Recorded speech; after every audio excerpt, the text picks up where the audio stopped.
Have you ever wondered how far you would go to stand for what you believe in, even in the face of grave danger?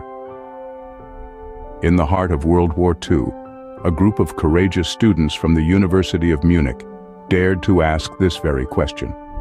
They formed the White Rose, a nonviolent resistance group in Nazi Germany in 1942. This fearless group was led by Hans Scholl, his sister Sophie Scholl, and their friend Christoph Probst. Their mission was clear, and their resolve unshakable. They sought to end the war and overthrow the oppressive Nazi regime. But how could they achieve this monumental task? Through words, through ideas, through the power of truth. They wrote and distributed leaflets, calling on their fellow citizens to rise against the tyranny, appealing to their sense of reason and morality. These were not just students, they were heroes of their time, a bright light shining in the darkness of Nazi Germany. In the shadow of a ruthless regime, the White Rose blossomed as a beacon of non-violent resistance. Words can be as powerful as weapons, a truth the White Rose knew well. This group of brave students harnessed the might of the written word to challenge a regime built on fear and violence. They penned leaflets meticulously crafted in clear and simple language, calling for an end to the war and the overthrow of the Nazi regime. Each message was a beacon of reason, appealing directly to the German people's inherent sense of morality. These leaflets were not their only tool. They also used the very walls of their city as a canvas, painting anti-war slogans on buildings in a bold act of defiance. Not even soldiers were forgotten in their campaign of resistance. Leaflets were discreetly passed on, their words a silent whisper of rebellion amidst the thunder of war.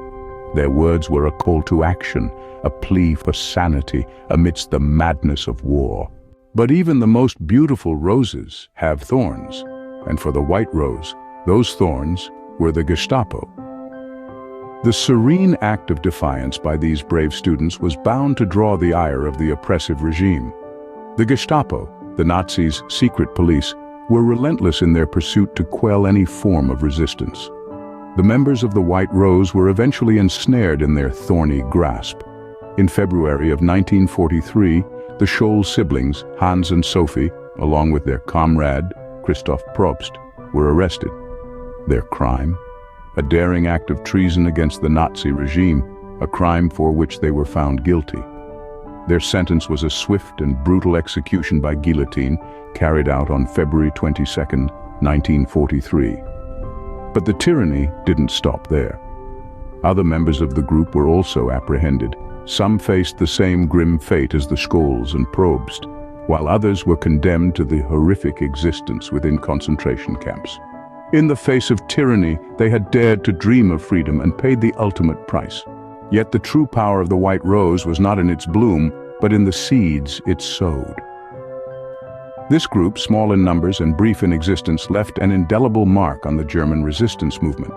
Their leaflets, distributed across major cities like Munich, Berlin, and Hamburg, acted as a wake-up call, a beacon of truth in a storm of propaganda. They stripped the veneer off the Nazi regime, exposing its true, monstrous nature to the German populace. But the White Rose did more than just reveal. They inspired.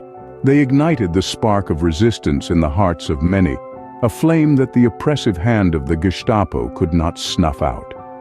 Despite the brutal attempts to silence them, the voice of the White Rose echoed through the streets and alleyways, carried on the whispers of those who dared to hope for a better future.